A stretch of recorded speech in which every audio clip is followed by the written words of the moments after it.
Hello, John Rodgers here, and this video is in response to John L. Armstrong's position that Jesus Christ actually did not exist.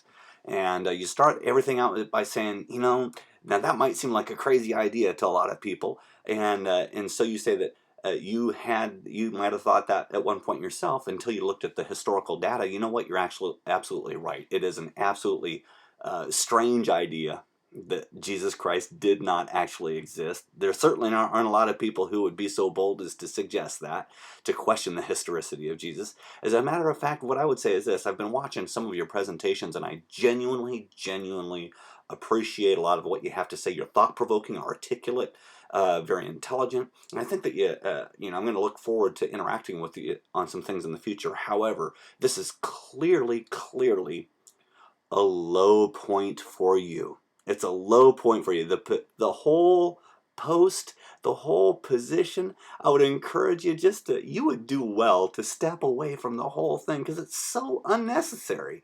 It's entirely unnecessary. And I'm going to talk a little bit about that more later. Hopefully I'll be able to get all of this all in on one post, but I might have to take just a couple of minutes on a second post.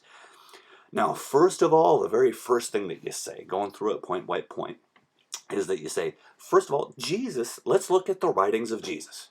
Okay, well, he didn't write anything. Well, okay, no problem. Jesus didn't write anything. And you're very passionate about this. You say, if indeed we've got a message right here, teachings that are so important that concern the salvation of people's souls, wouldn't you think that a person would write down, do some writing on some of these teachings? Well, quite frankly, not necessarily. What I would think would happen is that he would be effective in communicating the message. That's the question. Was the message communicated effectively? What Jesus did, and he did so effectively, was duplicate himself, duplicate his ministry, poured his life into the lives of the disciples, who then carried on the message. So, if indeed, as a matter of fact, I think it's a good point in this. If indeed Jesus Christ's message was so important, if indeed it was true, if it had to do with the salvation of the souls of mankind, then one of the things that we would have to expect to see in the message is that message to be effectively communicated throughout the world. And one of the things that we do see is that Jesus' message has gone out tremendously effectively. As a matter of fact, I think it's fair to say that Jesus Christ, has had the single biggest impact on the history of the world than any other person in history. There's three people in particular: Moses, Paul, and Jesus. I can't think of anybody else that has affected the world more than them. Now, of course, that's personal opinion, and a person can disagree with that. That's fine. But what I am saying is this: he was effective in communicating the message. He didn't need to write it, and quite frankly, I think that it is good.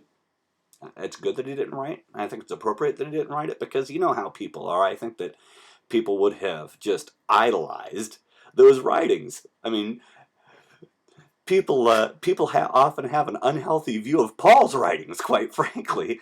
I mean, they just think they think some people have this magical view about it, and they just darn right idolize it, sometimes to an unhealthy level. How much more would that be the case with Jesus? So yeah, I think that first of all, he was effective in communicating the message, and I think that it's good that he didn't do that. However, what you say concerning that point is that you find it suspicious. Okay, find it suspicious. However, it really doesn't address at all whether or not he was historical. That point is not relevant to the discussion. You just simply find it suspicious. Now, did people write about Jesus? Well, quite simply, yes. People wrote about Jesus. The disciples wrote about Jesus, and I'm not going to shy away from leaning on the disciples as being reliable sources about Jesus. Why in the world would I do that? Who better to write about it? They were contemporaries with Jesus. The reality of the matter is there wasn't anybody contemporary with the disciples that challenged what they were writing.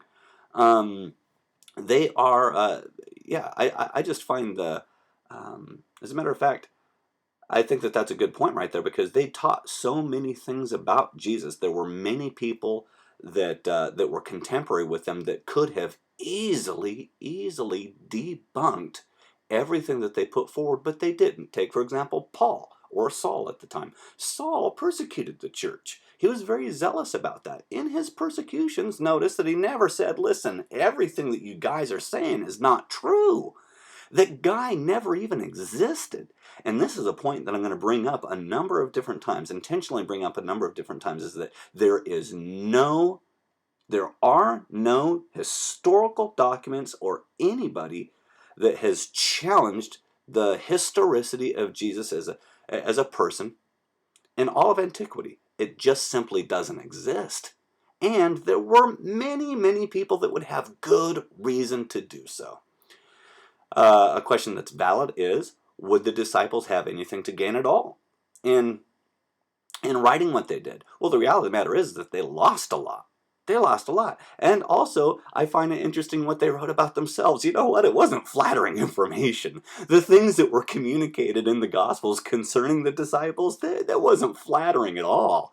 I mean, if they did that, they did a bad job. However, what I would say is this, quite simply, the modern writers were the disciples, and once again, I don't shy away from using those as reliable sources whatsoever. Okay.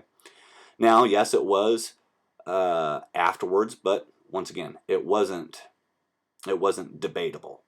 There wasn't anybody that debated that. And you say the best case scenario, the very best case scenario is that Jesus was an insignificant, because all of these other writers didn't write about him. Because of that, the best case scenario is that Jesus was an ineffective and insignificant historical character at the time. Well, nice try there, but, and of course I understand what you're doing there. It's a commonly used tool of debate, okay, whereby someone puts up different options without there being, without including all of the options. You say this is the best case scenario. The best case scenario is that he wasn't affected, that he was just an insignificant historical character. Well, no, actually, I would. That's clearly not the case. The best case scenario is that he was indeed who he said he was, the Son of God, and that he changed the world. He was who I believe him to be, the Christ, the Son of God. That's the best case scenario. Let's not present something other than that. That was just kind of a nice try there, and I understand what that is. It's a like I say, a commonly used tool in debate. But let's move on. You refer to Josephus. Okay, now concerning Josephus and his account, first of all, you know what? There might have been some interpolation in there. Quite frankly, I don't need Jesus or Josephus' account. Now, for the record, there isn't actual evidence of interpolation there, but I don't think it's needed. However, I would say this: Josephus, in mentioning Jesus, Josephus, you mentioned himself, he was a Jew. Josephus would have had opportunity to just clear up the thing and say this fella never existed. And quite frankly, like I said, I don't really need it, and that there isn't any particular evidence of it. But let's, I think it's an interesting point that he didn't disagree with it or come against the historicity of Jesus. Similarly with Tacitus. Tacitus, and you say, here's something that you say concerning Tacitus. Could there have been interpolation there? You bring it up as a question. Here's the thing, in questioning it, bringing up the accusation. Well, there's certainly no evidence of that. One of the things that we do see in the same passage is that Tacitus speaks of the Christians in a negative light, in a derogatory way. Tacitus, again, would have had opportunity, especially since he didn't care for the Christians, he would have had opportunity to say, now let's clear something up. The guy never existed. However, he doesn't. And all of the other lesser, the other references, I don't particularly need those. There's just a couple of other minutes that I'm going to have to take on a second post. There's a couple of other things I'm going to mention, so I'll see you on the other side.